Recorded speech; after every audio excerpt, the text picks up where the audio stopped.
Imagine a scenario where the walls are closing in and your opponent has every physical advantage. In this dark, underwater cage, there is no room to swim and no strength to fight back. Above the surface, a fisherman is following a strict routine. He isn't interested in the nature of the river. He is focused on volume. Every pull of the net is a calculation of how much weight he can move to the market by sunrise. When he finally hauls his gear onto the bank, the weight is missing. Instead of a massive haul, he finds a single tiny fish, an asset so small it barely seems worth the effort of unhooking it. This scale illustrates the reality of a physical confrontation. On one side, you have the total control of the fisherman. On the other, a creature with no means of escape. In this specific dynamic, the probability of survival is 0. The fish reacts with a primal instinct, begging for its life. It attempts to bridge the gap between predator and prey by asking for mercy. The fisherman doesn't react. The plea doesn't register because it doesn't align with his reason for being at the river. This shows the shift in perception.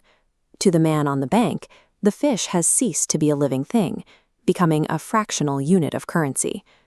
When you are viewed as a line item in a ledger, emotion carries no weight. This creates a terminal dilemma. If an emotional connection is impossible, survival requires changing the very nature of the transaction. The fish stops begging. It realizes that if it can't appeal to the man's heart, it must appeal to its ledger. It shifts from a victim to a business partner. It offers a deal.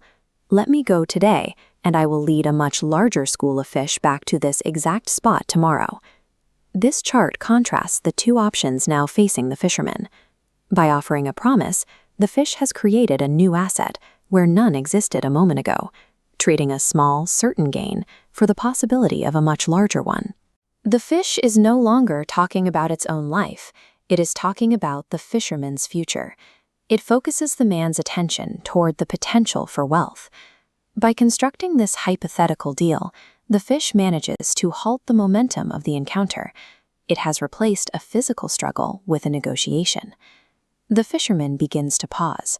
He looks at the tiny creature and starts running the numbers, imagining what a massive haul would look like compared to this single, meager catch. He decides the trade is worth it.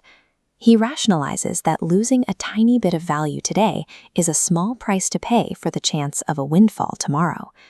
This matrix shows how the fisherman's priorities have shifted.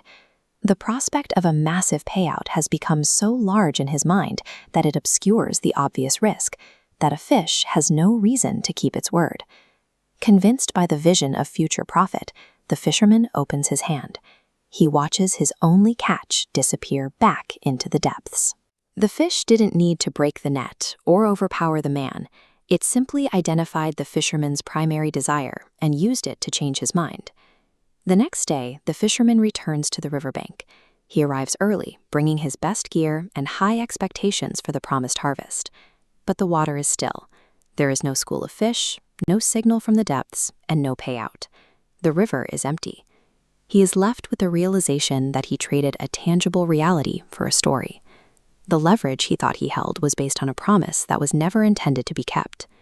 In the end, the net held firm. It was the fisherman's own focus on the next big catch that caused him to open the trap himself. This fable points to a broader reality about how we handle situations where the odds are heavily stacked against us. When physical strength is not an option and emotional appeals fall flat, the only remaining path is to change the terms of the engagement. Survival often depends on the ability to analyze what an opponent values most, and framing your own survival as the only way for them to get it. When you are backed into a corner, the most effective tool isn't necessarily a way out of the trap, but a way to make the person holding the trap want to let you go.